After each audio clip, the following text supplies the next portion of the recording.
Hello everybody, it's me again, Ryan700 of Plainsville, and we are back after a long ass hiatus to crappy motherfucking creepypastas. Yes, we are back with this.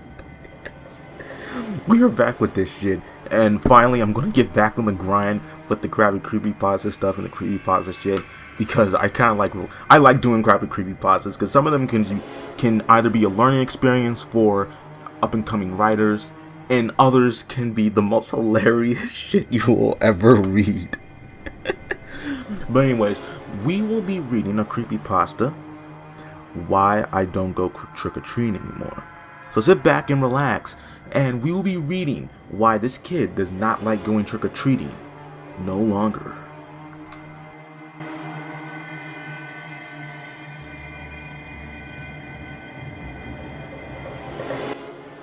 I lived in the countryside as a kid, and I never really got to experience any kind of Halloween activities. My friends were more fortunate as they lived inside the town that's up the road from my house. I had most of the house numbers of my friends and called some of them when I got bored. It's nearing the end of the month and people are beginning to put their Halloween decorations up. I would see this every year as I go past them on my way to school, and I personally thought that they were just being silly. I got a call from one of my friends on a Sunday morning. We'll call this boy Aiden. Aiden was clearly excited for Halloween, and you could hear him throwing clothes around as he tried to find his costume. This went on for a bit, with some chatting in between. Just before I put the phone down, Aiden asked me if I wanted to come with him and some of his other friends to do trick-or-treating. I rarely ever think of Halloween, as I never gone to such an activity. I always just treat Halloween as a regular day. I went to ask my dad if I could go with Aiden, and he said that it's something none of my brothers have ever done, but it would be a new experience that I could try. I told Aiden I was allowed to go with him, and he let out a squeal of glee. He hung up, and I continued my day as if I didn't even ask the question. It just didn't feel like something that was really important. Believe me, if you lived in the countryside growing up, you just think that Halloween was just a title for a specific day. It's Halloween night, and I'm waiting for Aiden to come and pick me up. I choose a homemade Godzilla costume to wear. I wore it so I could brag about its detachable cloth tail, cloth back spikes, which glow blue in the dark, and a rubber mask, which didn't get hot once you wore it for a while. I had an empty pillowcase as a bag to store my candy. After a short wait, Aiden arrived, and he took me into his car. We picked up a few of my friends, who we will call Jason and Logan. Aiden was wearing a skeleton costume. Jason was wearing a green jumpsuit with a hood to cover his face. And Logan was wearing a simple vampire costume. Aiden told his mom to stop at the end of the road, which led down to a long straight street with houses on each side. They looked normal with all of those ridiculous Halloween decorations. We got out the car, and something that surprised me occurred. We all watched the car drive off down the road. I was clearly confused about this, but Aiden told me his mom will be back in 10. We arrived when the houses were just beginning to get knocks on their door. They then have me a lesson about giving jokes at doors if you want candy. I ignored most of what they said and followed them down the road. We managed to hit about 7 houses before my pillowcase was half full. I decided to ask them what to do if it ever gets full. Jason told me that I just eat some candy and leave the wrappers on the floor. We were continuing to the next house when I saw a man at the end of the street. He was not looking at us, but down the hill where the rest of the road continued. He had no hair and was wearing one of those white comedy masks. I thought of it as a man waiting for his kids, as they just went to a house and he also decided to get into a costume. We got past another bunch of houses when it was nearing 9:30, so we knew that we had a little more time left. We decided to stop asking for candy and began to perform ding-dong dishes.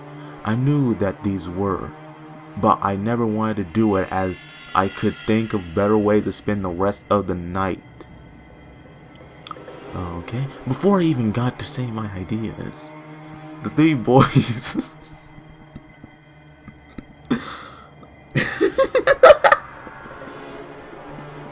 okay, the 3 boys run past me and began doing the act. It reached its peak, and when we heard a man from a house we didn't even reach at the time We didn't even reach at the time and began swearing at us to stop.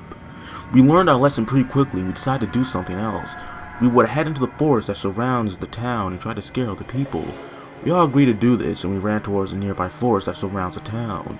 On the way there, Aiden tripped over a root that had come out of the ground. I helped him get up, but when I looked straight, I felt the world fall on my back. I saw the same man wearing the comedy mask, only this time he was wielding something the shape of a machete. He began walking towards us. We ran in the direction we saw Logan and Jason go, and eventually caught up with them. We told him what we saw, and Logan began to freak out. Jason is more chilled than us, so he just called it off as a student prank. We agreed and continued into the forest. We now began to play the scaring game. We split up and began to search for one another. We had completely lost track of time and it turned pitch black. Due to my costume having spikes glow once you give them a shake, I decided to use this as an advantage, both as a way of sight and a way to lure the boys near me. I liked walking around and found no. I walked around and found no one. I began to get worried as I was alone, and I thought the boys had left without me. I began to yell their names to try to get a reply. Then I heard footsteps on the fallen leaves. At this point, I was convinced that they were teaming up on me, but then I learned I was wrong. I looked forward and I saw a figure towering above me. My heart skipped a beat when I saw the man with the blood-stained machete in his hands. The glow of the spikes had led him right towards me. He stood still, possibly waiting for me to make sudden movements. I was locked into the bloodstains on his machete. Had he gotten one of the boys? Their costumes were reasonably bright, so they could have possibly been seen at a close distance. Oh my god. I managed to take my eyes off the machete and focus on his clothes. He was wearing a striped black and white jumpsuit. He wore a brown coat with pockets stuffed. I didn't know what with, nor did I want to know. I didn't know what with, nor did I want to know. Okay, I came to a realization that made me horrified. Was this man an escaped prisoner?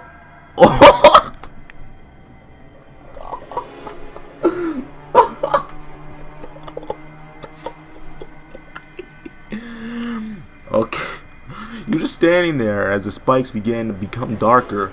I knew what was going to happen. I was going to get slashed as the lights turned off. When all I could see was his white mask, I saw his arm raised. So at the movement, I took the chance to run. I heard something hit the bark of the trees, then scraping. I was sweating as the costume was drenched, and you could hear screeches of sweat in my shoes. By the time I was out the forest, it must have been past midnight, because most of the lights were off. I would only be guided by the brightness of the lamppost. Luckily, it was the street we had been trick-or-treating in. I noticed a car at the end of the road with Aiden and Jason shouting for me to get in.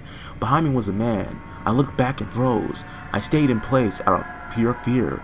Only when he motioned his hand to throw the machete at me did I run. As I expected, he threw it. It barely missed me as it goes over my head and under the car. Okay, I get in and we drive off. I then ask where Logan is. We've been searching since. Police were notified.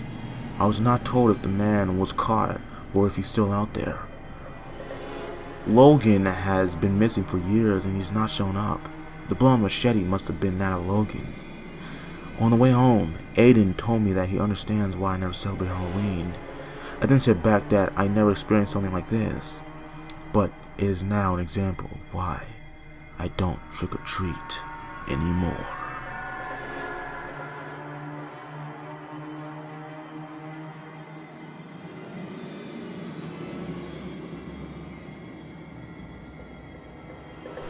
Alright, okay. I'm gonna say straight up that I don't hate this pasta, and I don't really despise it like other crappy pastas I've read in the past. Ooh boy, Socrates wish. But anyways, I don't despise this one, or even call it a bit terrible, but it isn't good either. In fact, it's basically bad, but I'm going to explain why simply. Now, let me just say that this concept, or let me just say the idea, is really interesting. A kid explaining why he really doesn't go Halloween trick-or-treating anymore is really a good idea to explain. because a lot of stuff can happen on Halloween, and a lot of weird people are on Halloween. I haven't encountered them. I mean, I have not encountered these people beforehand, but we do know that some weird people do go on the streets of Halloween Day and, like, you know, fuck with other people. But you know what? How about we get off of that and let's get back to the story itself. Now, the idea is interesting, and I do commend the author for coming up with it, but the execution is not well done, inside my opinion. I mean, the beginning, it started out good, although there was a little problem with me getting immersed inside the story because inside the present tense, and I don't really like when creepypastas are within the present tense. It's more of, you know, past or whatever. But as like the story itself from the beginning, it started out, I mean, fine. It started out completely fine, but once it started introducing the main antagonist or the main villain of the story, that was when I realized that this creepypasta was gonna go down crappypasta territory. Because inside my opinion, the monster or the creature or the person that is, I guess, chasing the kids or whatever just seems so generic. I mean, just a random comedy mask, a machete, and like black and white stripe, like that. For me, it's just kind of generic. We've seen this beforehand. It's not really inventive. I mean, Michael Myers, other killers, other slashers, Jason Voorhees, Freddy Krueger, fucking Jeff the Killer. Although Jeff the Killer's got very bad, but it's whatever. And like, you know what I'm saying? It's kind of generic inside of a way of how the monster is. Maybe make the monster a little bit more inventive, or maybe have it not be a monster at all. Have it be an event that got one of his friends killed or even seriously hurt. That can actually be legitimately creepy, because as a child, you imagining your friends just getting horribly maimed or killed can add to like some type of creepy factor or something like that. Have them maybe explore an abandoned building, like an abandoned hospital, and someone gets sick, or like some other type of stuff. Or maybe have it not even be human, have it be a ghost, have it be a monster or whatever. But you know what? Let's just look at this creepypasta as it actually is. And as it actually is, it's not exactly the most original thing ever. I mean, a bunch of kids go inside the woods and one of them gets like fucking, like one of them's possibly killed. I mean, no, it's not even possibly. If they haven't found his body yet, then he's probably fucking dead. But one of them gets killed, and that's basically really it. I mean, it wasn't really much to it. It's not really much questioning to it as itself. And the writer does in fact say this is his first creepypasta, so I'm going to give him the benefit of the doubt, and I'm going to say that as your first creepypasta, take my words of advice and take other people's words of advice and criticisms to heart and try to actually make the creepypasta better. I would like to see this creepypasta better because it does have some potential to it. But you know what? How did you guys like it? How do you guys like this creepypasta? Do you guys think that the creepypasta is like the greatest thing ever? Or do you think that it's shit? Tell me inside the comments below. But anyways, I'll see you guys later on the next video. And bye.